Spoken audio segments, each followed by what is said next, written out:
오늘 응답하라 이스라엘 이런 제목으로 함께 하나님의 말씀을 나누도록 하겠습니다. 여러분 드라마 좋아하시나요? 최근에 재밌게 보신 드라마가 뭔지 잘 모르겠습니다. 드라마 저 안 좋아하는데요. 그런 분도 계시겠지만 대부분은 드라마 다 좋아하시는 것 같습니다. 최근까지 우리 가족이 봤던 드라마가 있어요. 그게 뭐냐면 바로 응답하라 1988입니다. 네, 응답하라 1988. 다 보셨나요? 네. 제가 좀 찾아보니까 이 드라마가 2015년 11월부터 2016년 1월까지 방영이 됐더라고요. 그러니까 한 10년 정도 벌써 이렇게 된 거죠. 저는 다 보진 않았는데 대충 내용은 이렇구나 이렇게 정도는 알고 있습니다. 특별히 이 드라마가 더 재미있게 느껴졌던 거는 우리가 이곳에 살고 있기 때문이죠. 이 드라마의 배경이 되는 동네가 우리가 살고 있는 동네, 또 우리가 늘 다니는 그런 동네이기 때문인 것 같습니다. 쌍문동이 주 무대죠. 우이천도 나오고 둘리도 나오고 우리가 알만한 그런 단어들이 등장하고 익숙한 배경, 또 한 동네에서 어릴 때부터 소꿉친구로 이렇게 자란 이 5명의 친구들의 그 이야기, 그들의 사랑과 우정 이런 것들을 그리고 있는 가족 드라마입니다. 언젠가부터인가 제가 이제 퇴근해서 집에 들어가면은 저희 TV는 안방에 있는데요. 안방에 이렇게 보면은 막내부터 큰아이까지 같이 앉아가지고 TV를 열심히 보고 있는 거예요. 그래서 뭐 열심히 보나 보다 이렇게 생각을 했어요. 근데 그런 모습이 자주 보이는 거예요. 그래서 뭘 이렇게 열심히 보나? 그리고 보니까 응답하라 1988 이 드라마를 다 같이 앉아가지고 보고 있더라고요. 저희 막내는 7살이거든요. 저희 막내 7살이고 큰애는 이제 내년에 이제 20살이 되는데 그 아이들이 또 엄마까지 합세해가지고 이렇게 열심히 재밌게 드라마를 보고 있었습니다. 10년이나 더 된 드라마이죠. 그리고 그 배경은 1988년 이야기이죠.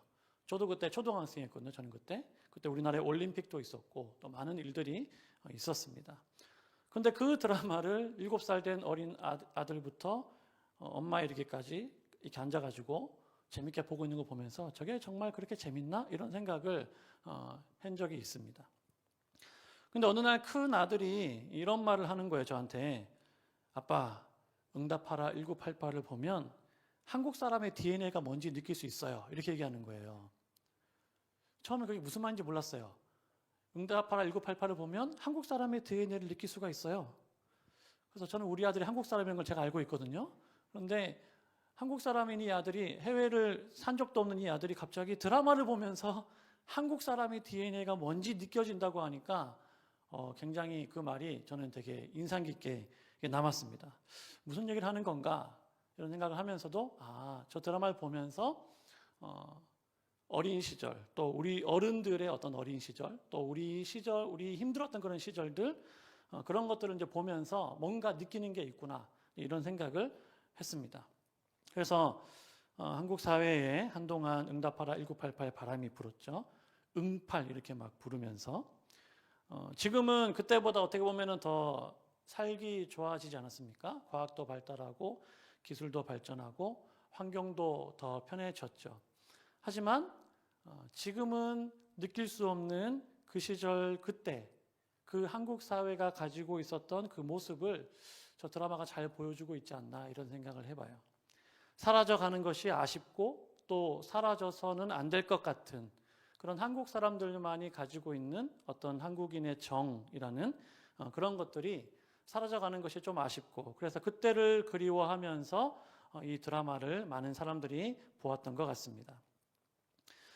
오늘 우리가 이제 신명기 말씀 읽었는데요. 여러분 신명기는 어떤 책일까요? 신명기는 모세가 기록한 책이죠. 모세가 기록한 5권의 책 가운데 마지막에 있는 책이 바로 신명기입니다. 우리가 잘 알듯이 모세는 이스라엘 백성들에게 영웅과 같은 존재죠. 출애굽의 영웅이기도 하고 또 약속의 땅으로 이끌었던 위대한 민족의 지도자이기도 하죠. 하지만 그 마지막은 그렇게 들어가고 싶어 했던 가나안 땅, 약속의 땅에 들어가지 못했던 어떻게 보면 좀 마지막이 좀 아쉬운 그런 지도자입니다. 모세가 얼마나 그 땅에 들어가고 싶어 했을까요? 말 안 듣는 이스라엘 백성들, 불순종하는 이스라엘 백성들, 그들을 이끌고 광야 생활하면서 고생하면서 가나안 땅 맞은편까지 왔는데 하나님께서 그가 그 땅에 들어가는 것을 허락하지 않으시는 거죠. 하나님 저 땅 들어가면 안 됩니까? 하나님께서 너는 안 된다. 하나님이 분명하게 말씀해 주시죠. 너는 들어갈 수 없다. 그래서 그는 그 땅에 들어가지 못했습니다. 얼마나 모세가 그 땅에 들어가고 싶었을까요? 그래서 모세는 자신이 비록 그 가나안 땅에 들어갈 수는 없지만 이제 가나안 땅에 들어가서 살게 될 그 후손들, 그 자손들, 그들을 기억하면서 그들이 그 땅에 들어가서 자신들이 누구이고 어떤 정체성을 가지고 살아야 하고 어떤 백성들인지 그런 것들을 이제 잊지 않도록 하기 위해서 모세가 그들에게 이 유언처럼 남긴 책이 바로 이 신명기이고요. 그래서 신명기에는 모세의 그 설교가 쭉 이렇게 기록이 되어져 있죠. 이 신명기를 통해서 모세가 이스라엘 백성들에게 전하고 싶었던 핵심이 뭘까요? 그것은 하나님을 기억하라는 겁니다. 하나님을 기억하라. 그리고 하나님을 잊지 마라. 그리고 하나님의 부르심에 응답하라라는 것이 모세가 이스라엘 백성들에게 전하고 싶었던 이야기. 이제 너희가 가나안 땅에 들어가서 살게 되면 그 땅은 지금까지 너희가 살아왔던 것과는 많이 다른 땅이다. 화려하고 또 발전된 문명 속에서 많은 우상들이 너희를 유혹하고 너희의 마음을 빼앗으려고 하고 너희의 눈과 마음을 빼앗으려고 하는 사람들이 살고 있는 땅이 그 땅이다.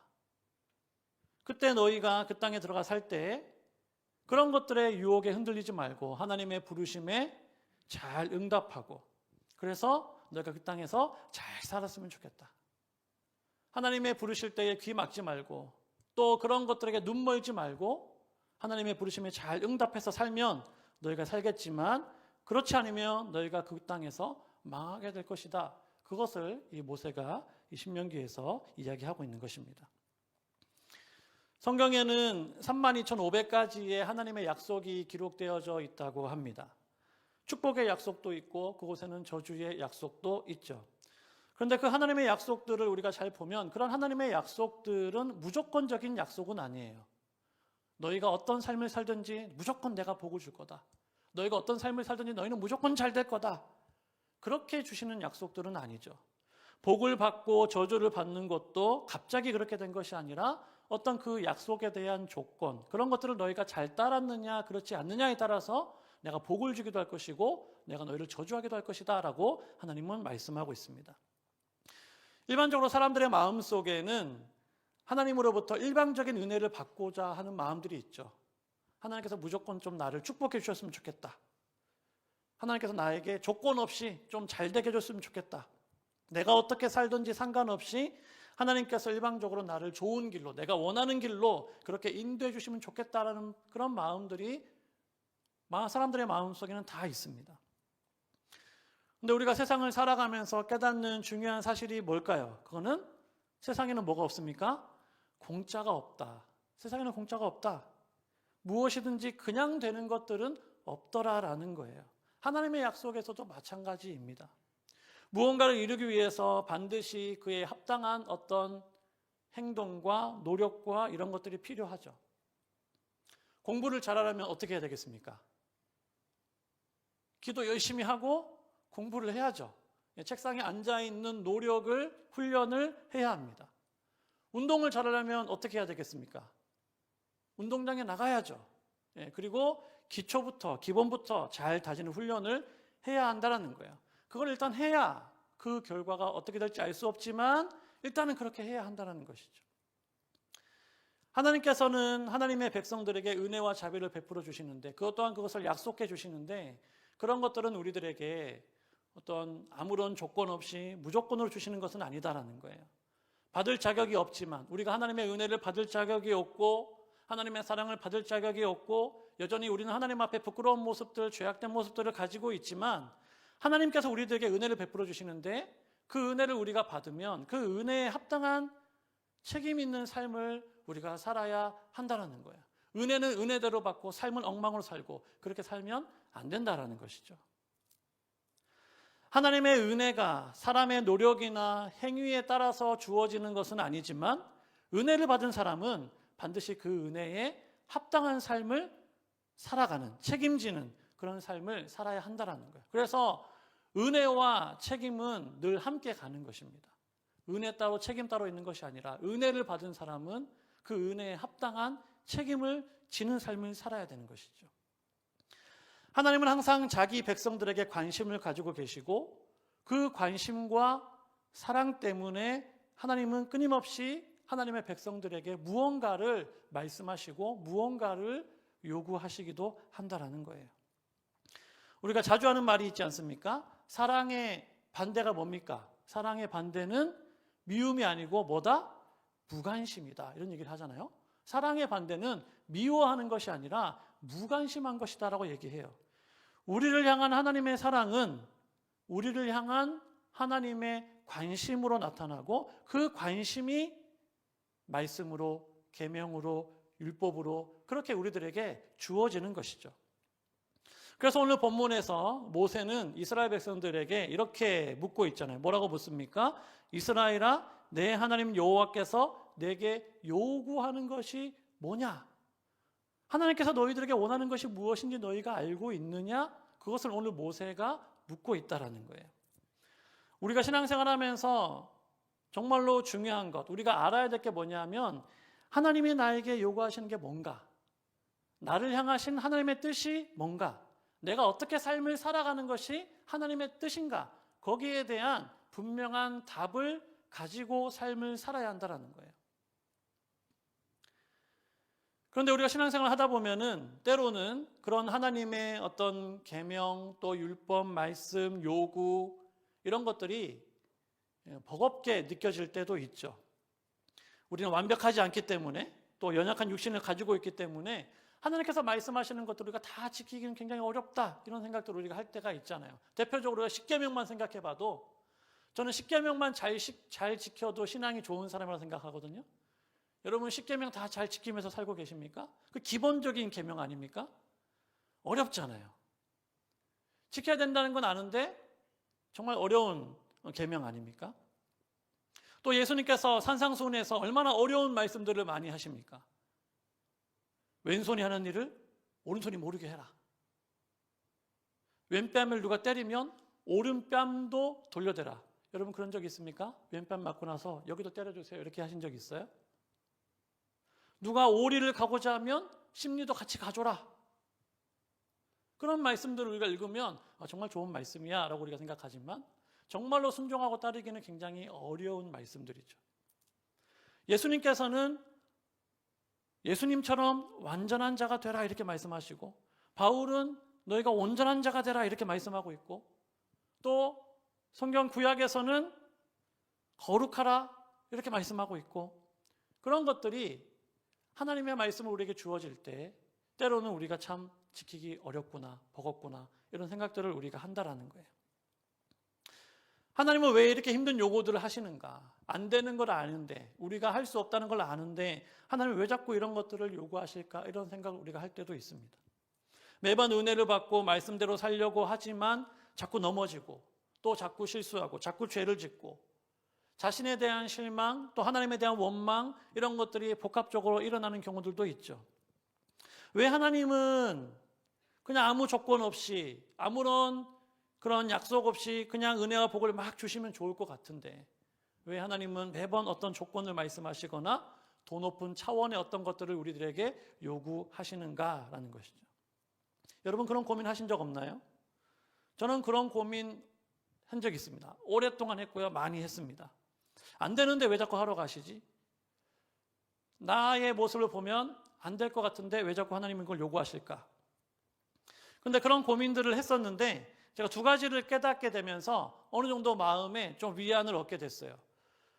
그 두 가지는 뭐냐면 하나는 하나님께서 우리의 아버지가 되시기 때문에 그렇구나라는 거예요. 하나님이 우리의 뭐가 된다고요? 아버지가 되시기 때문에. 구원받은 사람은 하나님의 가족이 됩니다. 하나님을 향하여 하나님 아버지라고 불러요. 하나님을 아버지라고 부를 수 있는 것은 엄청난 큰 특권이잖아요. 그런데 하나님께서 우리의 아버지가 되시기 때문에 하나님은 그때부터 늘 우리들에게 관심을 가지고 계세요. 지켜보고 계세요. 그런데 그걸 지켜보실 때 그냥 바라보시는 것이 아니라 우리가 좀 더 하나님의 온전한 자녀로 잘 살아가기를 원하는 그런 바람, 그런 기대를 가지고 우리를 바라보고 계시더라라는 거예요. 세상의 모든 부모들이 그렇듯이 자식들에 대한 기대는 남다르지 않습니까? 내 자녀가 좀 부족해도, 내 자녀가 좀 연약해도 그래도 자식에 대한 기대는 늘 부모들은 가지고 있거든요. 마찬가지로 창조주이신 하나님, 우리를 향하신 그분의 어떤 계획과 비전을 가지고 우리를 창조하셨는데, 우리를 창조하신 그 하나님께서는 우리가 이 땅 가운데 삶을 사면서 그저 그렇게 되는 대로 아무렇게나 그렇게 삶을 사는 것을 원하시지 않으신다는 거예요. 특별히 구원받은 하나님의 백성으로서 삶을 살아갈 때 우리의 모습 속에서 하나님의 모습이 나타나기를 원하시고, 또 우리가 이 땅 가운데에서 천국 백성다운 그런 삶을 살기를 원하시는 그런 마음, 그런 기대가 우리들에게 있더라라는 거예요. 그래서 그것이 막연히 그냥 부담으로만 다가오는 것이 아니라 하나님이 우리 아버지가 되시는구나. 제가 늘 하나님을 아버지라고 부를 때 너무 좋지만 한편으로는 아버지이신 하나님께서 나를 바라보실 때 내가 얼마나 부족한가라는 걸 깨닫게 되거든요. 그 기대가 있는 것이죠. 하나님이 우리 아버지가 되시기 때문에. 또 한 가지는 뭐냐면 오늘 말씀에 나오는 것처럼 그러한 하나님의 기대와 하나님의 요구가 누구를 위한 것이냐? 하나님을 위한 것이 아니라 누구를 위한 거예요? 우리를 위한 것이다 라고 하나님은 말씀하고 계시다라는 거예요. 오늘 13절 말씀 같이 한번 읽어보겠습니다. 13절 시작. 내가 오늘 네 행복을 위하여 내게 명령하는 여호와의 명령과 규례를 지킬 것이 아니냐. 여호와의 명령과 규례를 지켜야 되는데 그것은 누구를 위한 것입니까? 하나님의 행복을 위한 게 아니에요. 너의 행복을 위해서 그 하나님의 계명을 지켜야 된다고 말씀하고 있다는 거예요. 많은 사람들이 행복하기를 원합니다. 도대체 어떻게 살아야 행복할까? 너의 행복을 위하여 하나님의 명령과 규례를 지키면 하나님께서 약속하신 행복이 우리 가운데 주어진다는 거예요. 왜 하나님은 자녀들에게 때로는 그렇게 지키기 어려운 또 버거운 정도의 수준의 그런 말씀들을 우리에게 요구하시는가? 그것은 하나님을 위한 것이라기보다는 우리를 위한 것이라는 거죠. 이 땅을 살아가는, 오염된 세상을 살아가는 우리를 위해서, 우리의 행복을 위해서 하나님 우리들에게 그러한 말씀들을 주신다라는 거예요. 그래서 나를 위한 것이구나, 나의 행복을 위한 것이구나 라는 것을 우리가 깨닫게 될 때 오히려 감사한 마음으로 다시금 그 말씀을 붙들고 일어날 수 있는 그런 힘이 우리 가운데 생기더라라는 거예요. 이 사실을 잘 알고 있었던 모세는 이스라엘 백성들이 가나안 땅에 들어가서, 약속의 땅에 들어가서 그들이 어떻게 삶을 살아야 잘 살 수 있는지, 행복한 삶을 살 수 있는지 그것을 가르쳐주고자 하는 것이죠. 너의 행복을 위해서, 너희가 그 땅에 들어가서 행복하게 살기 위해서 하나님의 명령을 지키고 계명을 따르는 삶을 살아야 할 것이 아니냐라고 오늘 모세가 말씀하고 있다라는 거예요. 이러한 하나님의 요구에 대한 이해와 마음을 가지고 오늘 말씀에 보면 하나님은 하나님의 자녀된 백성들에게 세 가지의 요구를 하고 계십니다. 우리가 그 요구에 잘 응답해야 되는데 첫 번째는 뭐냐면 하나님 자신에 대한 요구죠. 하나님께 대한 요구입니다. 12절 13절 말씀 같이 한번 읽어보겠습니다. 시작. 이스라엘아, 내 하나님 여호와께서 내게 요구하시는 것이 무엇이냐? 곧 내 하나님 여호와를 경외하여 그의 모든 도를 행하고 그를 사랑하며 마음을 다하고 뜻을 다하여 내 하나님 여호와를 섬기고 내가 오늘 내 행복을 위하여 내게 명하는 여호와의 명령과 규례를 지킬 것이 아니냐. 아멘. 때로는 하나님께서 성경에서 아주 구체적으로 우리들에게 어떤 지침을 내려주시는데 오늘 말씀에도 그런 것들이 나오죠. 하나님이 이스라엘 백성들에게 아주 구체적으로 말씀하세요. 총 5가지를 말씀하고 계시죠. 그게 뭡니까? 첫 번째는 내 하나님 여호와를 경외해라. 두 번째는 그의 모든 도를 행하라. 세 번째는 그를 사랑해라. 네 번째는 내 하나님 여호와를 섬겨라. 다섯 번째는 여호와의 명령과 규례를 지켜라라는 거예요. 경외하고 행하고 사랑하고 섬기고 지켜라. 그것이 우리가 하나님께 대한 요구, 하나님께서 우리에게 기대하시는 모습이다라는 거예요. 이 5가지는 첫째 다음에 둘째, 둘째 다음에 셋째, 이렇게 어떤 순서라든지 아니면 어느 게 더 큰 게, 어느 게 더 크고 어느 게 좀 작고 어느 게 더 중요하고 덜 중요하고 그런 유의 어떤 말씀은 아니죠. 그런 개념은 아닙니다. 이 5가지가 말씀하고 있는 것은 어떤 포괄적인 개념이죠. 다시 말하면 우리라는 사람, 나라는 사람, 나의 어떤 전 인격이 하나님께 대해서 이렇게 반응하라는 거예요. 이렇게 응답하라는 거예요. 그렇게 살아내라는 것이죠. 경외하고 행하고 사랑하고 섬기고 지키는, 그게 우리의 삶의 모습이 되도록 하라는 것입니다. 너라는 사람이, 너의 인격이 그렇게 삶을 살라는 것이죠. 때로는 손이, 때로는 발이, 때로는 눈이, 때로는 입이, 너라는 사람이, 너의 전인격이 하나님께 대하여 그렇게 반응하라라는 것을 말씀하고 있다는 거예요. 내적으로는 하나님을 사랑하는 마음으로 기쁨으로 헌신하고, 그것이 또 외적으로 하나님의 말씀과 계명에 대해서 순종하는 것으로 나타나는 그런 삶을 살라라는 것이죠. 하나님은 이방의 우상들과 같이 사람의 손으로 만들거나 죽어있는 신이 아니잖아요. 하나님은 살아계시고 말씀하시고 사랑으로 행동하시고 우리의 아픔과 눈물에 깊이 공감하시는 분이십니다. 그 하나님께 대하여 하나님의 백성들이 어떻게 하나님께 대해야 하는가, 우리의 전 인격으로 반응하고 응답해야 함을 말씀하고 있다는 거예요. 어떤 한 행동, 어떤 한 행위가 중요한 것이 아니라 우리의 마음과 행동 전체, 우리의 전 인격이 하나님께 대하여 그렇게 경외하고 행하고 사랑하고 섬기고 지키는 그런 삶을 살라라고 하나님은 말씀하고 있다는 거예요. 이것을 신약적인 개념으로, 신약으로 가져와서 우리가 생각해 본다면 어떻게 좀 생각해 볼 수 있을까? 저는 요한복음 15장에 나오는 포도나무의 비유로 해석이 될 것 같습니다. 요한복음 15장에 보면 우리가 잘 아는 포도나무의 비유가 나오지 않습니까? 나는 포도나무에 너희는 가지니, 그 비유가 나오는데 거기에 보면 예수님이 이렇게 설명하세요. 요한복음 15장 4절과 5절을 보면 내 안에 거하라, 나도 너희 안에 거하리라. 가지가 포도나무에 붙어있지 아니하면 스스로 열매를 맺을 수 없음 같이 너희도 내 안에 있지 아니하면 그러하리라. 나는 포도나무여 너희는 가지라. 그가 내 안에 내가 그 안에 거하면 사람이 열매를 많이 맺나니 나를 떠나서는 너희가 아무것도 할 수 없음이라. 아무것도 할 수 없음이라. 이게 우리의 존재라는 거예요. 하나님께 대하여 그렇게 삶을 살아야 한다는 것이죠. 또한 8절과 10절에서 예수님은 이어서 이렇게 말씀하십니다. 너희가 열매를 많이 맺으면 내 아버지께서 영광을 받으실 것이요 너희는 내 제자가 되리라. 아버지께서 나를 사랑하신 것 같이 나도 너희를 사랑하였으니 나의 사랑 안에 거하라. 내가 아버지의 계명을 지켜 그의 사랑 안에 거하는 것 같이 너희도 내 계명을 지키면 내 사랑 안에 거하리라. 하나님의 사랑 안에 거하는 것을 하나님의 계명을 지키는 것으로 예수님은 말씀하고 계십니다.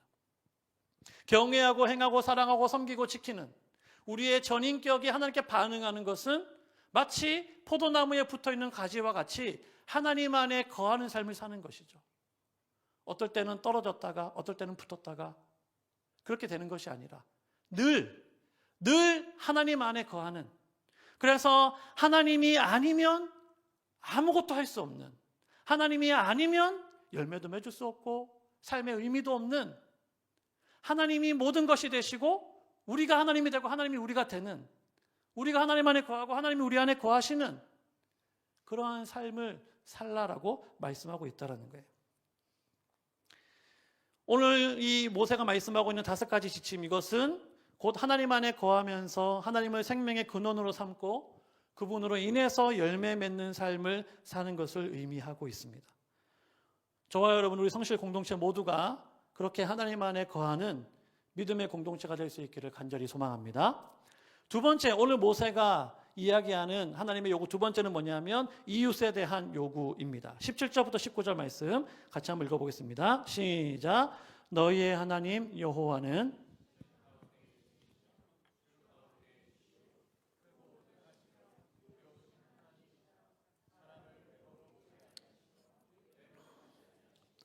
고아와 가부를 위하여 정의를 행하시며 나그네를 사랑하여 그에게 떡과 옷을 주시나니 너희는 나그네를 사랑하라. 전에 너희도 애굽 땅에서 나그네 되었음이니라. 아멘. 나그네를 사랑하라. 전에 너희도 애굽 땅에서 나그네 되었다. 너희는 나그네야. 너희가 나그네니까 나그네를 사랑해야 돼. 이렇게 말씀하시는 것이죠. 우리가 나그네를 사랑해야 되는 이유는 우리도 나그네이고 나그네로 삶을 살아가고 있고 나그네된 이웃들을 우리가 사랑해야 한다라고 말씀하고 있다는 거예요. 하나님이 그들을 사랑하시듯이 너희도 그들을 사랑해야 된다고 말씀하고 있죠. 사람은 외모를 보고 외모에 의해서 영향을 받습니다. 하지만 하나님은 그런 것들에 영향을 받지 않으시죠. 하나님은 중심을 보시고 하나님은 마음을 보시죠. 그 말은 모든 판단은 하나님께서 하신다라는 거예요. 우리는 올바른 판단을 내릴 수가 없습니다. 하나님만이 온전한 판단을 내리실 수가 있죠. 그래서 판단과 심판은 하나님이 하실 것이기 때문에 너희는 나그네를 사랑해. 너희는 네 옆에 있는 나그네된 이웃을 사랑해 라고 말씀하고 있다는 거예요. 인간은 이기적이지 않습니까? 인간은 늘 자기 중심으로 생각을 합니다. 또 연약하기 때문에 누군가를 사랑하는 것, 이타적으로 삶을 살아가는 것은 굉장히 어려운 일입니다. 우리 주변에는 정말 사랑해야 하는데 사랑하기 정말 어려운 분들도 계십니다. 성질을 돋우는 분들도 계시고 열받게 하는 분도 계시고 욕 나오게 하는 분도 계시고 말이 안 통하는 분도 계시고 무대뽀로 막 밀어붙이는 분도 계시고 너무 간사하고 교활해서 정말 가까이 두고 싶지 않은 그런 분들도 계시고 그 우리 주변에 있습니다. 다. 근데 그분들을 그 나그네 된 사람들을 사랑해라 라고 말씀하고 있다는 거예요. 여러분 그런 분들 만날 때 어떻게 대처하십니까? 이렇게 기도하세요. 한번 따라해 보시겠습니다. 하나님, 판단과 심판은 하나님께서 하실 줄 믿습니다. 저는 단지 사랑하겠습니다. 사랑하게 해주세요. 그렇게 기도하시면 됩니다. 그렇게 기도하시면 사랑하게 됩니다. 교회는 사랑의 공동체라고 하잖아요. 사랑을 포기하는 순간 교회의 정체성은 사라집니다. 이웃 사랑을 실천하지 않고 이웃 사랑을 포기하는 순간 우리는 교회라고 할 수 없어요. 우리는 이웃 사랑을 좀 가볍게 생각하는 경향이 있습니다. 그래서 다른 사람에 대해서 함부로 판단하고 비판하고 미워하고 정죄하고 나누고 하나님은 뜨겁게 사랑하는 것 같은데 나그네된 이웃을 사랑하는 것에 대해서는 가볍게 여기는 경향도 우리 가운데 있죠. 어쩔 수 없지 뭐. 어쩔 수 없는 부분도 분명하게 있습니다. 하지만 기도하셔야 된다는 것이죠. 사랑의 다른 말은 관심입니다. 아까 사랑의 반대말이 뭐라고 했습니까? 무관심이라고 했잖아요. 그러면 사랑의 다른 말은 뭐겠어요? 관심이죠. 사랑한다고 말하면서 관심 갖지 않는 것은 사랑하지 않는 거예요. 이웃에 대한 무관심만큼 무서운 게 없는 것이죠. 이 무관심이 얼마나 지금 사회적으로도 문제가 되고 있잖아요. 그죠? 옆에서 사람이 막 고통하고 죽어가는데도 모른 척 하잖아요. 사랑하기 위해서 기도했다면 관심을 가지고 지켜보셔야 됩니다. 내가 사랑할 수 있는, 내가 실천할 수 있는 그런 실천적인 방법들을 내가 관심을 가지고 바라보다 보면 보일 거예요. 그렇게 서로 사랑하고 섬기는 우리 성실 공동체가 될 수 있기를 간절히 소망합니다. 마지막 세 번째, 오늘 모세가 이야기하는 하나님의 요구는 우리 자신에 대한 요구입니다. 우리 16절 말씀 같이 한번 읽어보겠습니다. 16절 시작. 그러므로 너희는 마음에 할례를 행하고 다시는 목을 곧게 하지 말아라. 아멘. 마음에 할례를 행하라 이렇게 말씀하고 있습니다. 여러분 구약시대 때 할례는 어디에 행하는 겁니까? 몸에 행하는 거죠. 육신에 행하는 것이 할례예요. 그리고 그것이 의미하는 것은 너는 구별되었다. 너는 이방 사람들과 구별된 백성이야. 그게 할례의 의미거든요. 그런데 오늘 모세는 마음의 할례를 행하라 이렇게 말씀하고 있어요. 마음의 할례를 행한다는 것은 무엇을 의미할까요? 육신의 할례를 받은 것으로만 만족하지 말고 마음에까지, 너희 마음에까지 할례를 받아라는 거예요. 왜 그렇습니까? 하나님은 중심을 보시기 때문에, 외모를 보시는 것이 아니라 너희 마음, 너희 중심을 보시기 때문에 너희 마음이 변해야 된다. 너희 마음이 할례를 받아야 된다라고 말씀하고 있다는 거예요. 매주 교회에 잘 나올 수 있고 믿음이 있는 것처럼 말할 수 있고 열심히 종교생활 하는 것처럼 보일 수 있고 헌금생활도 잘할 수 있고 기도도 열심히 하고 있지만 그 내면에서부터 온전한 변화가 일어나지 않으면 그 영혼이 예수 그리스도의 생명으로 새롭게 태어나지 않으면 마음의 할례가 일어나지 않으면 소용이 없다라는 거예요. 사람은 얼마든지 속일 수 있지 않습니까? 여러분 주변에 신앙 때문에 속은 사람 얼마나 많이 계십니까? 내 아들, 내 자녀가 믿음이 좋은 줄 알았는데 나중에 보니까 믿음이 없더라고요. 교회 한 번도 안 빠지고 잘 나갔는데. 목사의 자녀들은 안 그럴 것 같습니까? 마찬가지입니다. 장로, 집사, 권사 다 마찬가지죠. 얼마든지 사람을 속이려면 속일 수 있습니다. 이단들이 교회 안에 들어와가지고 믿음 좋은 척, 신앙 좋은 척 얼마나 잘합니까? 3년만 그렇게 하면 중직자 됩니다. 그리고 나서 교회 옮기는, 교회를 풍지박산 내는 것들이죠. 얼마나 속이기 쉬운지 몰라요, 사람은. 그렇기 때문에 마음의 할례를 받아야 된다는 거예요. 우리의 속사람이 변화되고 마음에서부터 변화된 새로운 마음들이 일어나고 죄를 멀리하고 하나님의 자녀로 살아가는 거룩한 삶을 살아가야 한다는 것이죠. 그리고 또 하나 이야기하는 것이 뭡니까? 너희의 목을 곧게 하지 말아라. 목을 격다는 게 무슨 말입니까? 교만하지 말라는 것이죠. 육신의 할례는 교만을 막아주지 못합니다. 내가 아무리 육신의 할례를 행해도 그것이 나의 교만을 막아주지 못해요. 목을 곧게 합니다. 이스라엘 백성들이 얼마나 목이 곧았습니까? 할례에 행한 백성들이에요. 하나님의 백성들로 구별된 사람들이에요. 그런데 교만했어요. 마음의 할례를 행해야 겸손해지는데 마음의 할례를 행하지 않으니까 교만해지는 것이죠. 그러한 겸손은, 마음의 할례를 행하는 것은, 그래서 겸손해지는 것은 하나님께서 우리의 마음속에서 일으키시는 역사고 내 힘이 아니라 하나님의 능력으로 그렇게 되는 것입니다. 이스라엘 백성들이 왜 징계받고 고난당했습니까? 목을 곧게 하고 교만하게 했기 때문이에요. 하나님은 교만한 자를 낮추시고 겸손한 자를 높이신다라고 말씀하십니다. 여러분, 낮아지기 위해서 얼마나 노력을 하고 계신가요? 마음의 할례를 받고 겸손한 삶을 살면 하나님이 그 사람을 높여주실 것입니다. 약속의 땅에 들어가서 약속하신 복을 받아 누리도록 해 주실 거라는 거예요. 그래서 마음의 할례를 행하고 목을 곧게 하지 말라라고 말씀하고 있다는 것이죠. 이제 말씀을 맺으려고 합니다. 여러분, 신앙생활은 일방통행이 아닙니다. 신앙생활은 하나님과 우리의 쌍방 간에 이루어지는 일들이죠. 하나님과 그분 백성들 사이에서 일어나는 교통, 소통, 그것이 바로 신앙생활입니다. 일방적으로 하나님 우리에게 말씀하시는 것이 아니고 또 우리가 일방적으로 하나님께만 말씀 나누는 것이 아니라 하나님과 우리 사이의 교통이 신앙생활이죠. 하나님이 우리 아버지가 되시기 때문에 자녀된 우리에 대한 기대와 소망을 가지고 계십니다. 또 하나님께서 우리를 사랑하시기 때문에 우리에게 관심을 가지고 계시고 죄로 오염된 세상 가운데에서 하나님의 자녀로 온전한 삶을 살기를 기대하신다는 거예요. 때로는 그런 하나님의 기대의 요구가 무겁고 힘들게 다가오지만 그것이 누구를 위한 것입니까? 우리의 행복을 위한 것이다. 이 죄로 말미암아 오염된 세상 가운데 하나님의 백성으로 삶을 살아가는 우리의 행복을 위해서 하나님께서 우리에게 주시는 것이다라는 사실을 우리가 알고 기쁨으로 반응하고 응답하는 저 여러분들이 있기를 간절히 소망합니다. 하나님께서 오늘 세 가지 요구를 하셨죠. 하나님께 대한 요구였습니다. 경외하고 행하고 사랑하고 섬기는 지키는 삶을 살아라. 포도나무가 가지나무에 붙어 있어서 그 안에 거하는 것 같이 하나님 안에 거하는 삶을 살아라. 하나님으로만 살고 하나님으로만 열매 맺고 하나님이 기쁨이 되는 삶을 살아라 라고 말씀하고 계십니다. 이웃에 대해서는 너가 나그네임을 알고 나그네 된 이웃을 사랑하고 섬기는 삶을 살라라고 말씀하시죠. 판단과 심판을 하나님께 사실 것이기 때문에 우리는 단지 사랑하고 용서하는 삶을 살면 되는 겁니다. 그저 사랑하고 용서하는 삶을 살면 되는 거예요. 그게 신앙생활 잘하는 거예요. 그게 믿음이 좋은 거예요. 마지막 세 번째, 우리 자신에 대한 요구입니다. 사람은 얼마든지 속일 수 있지만 하나님은 속이실 수가 없구나.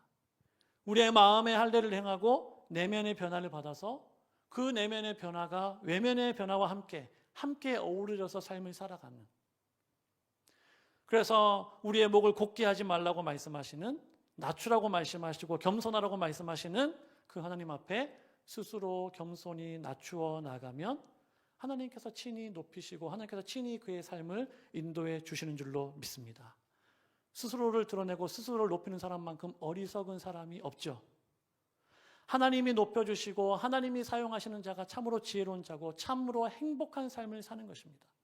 나를 스스로 높이려는 사람은 어리석은 사람이에요. 하나님이 친히 높여주시는 사람, 하나님 앞에 자신을 철저하게 낮추는 사람, 나보다 남을 낮게 여기는 사람, 그러한 삶을 살아갈 때 하나님께서 그 공동체, 그 사람을 기뻐하시고 하나님께서 약속하신 축복들을 허락해 주실 줄로 믿습니다. 우리 모두 그렇게 하나님 앞에 믿음으로 삶을 살아가는 저 여러분 될 수 있기를 주님의 이름으로 축복합니다. 우리 함께 찬양하고 함께 기도하도록 하겠습니다.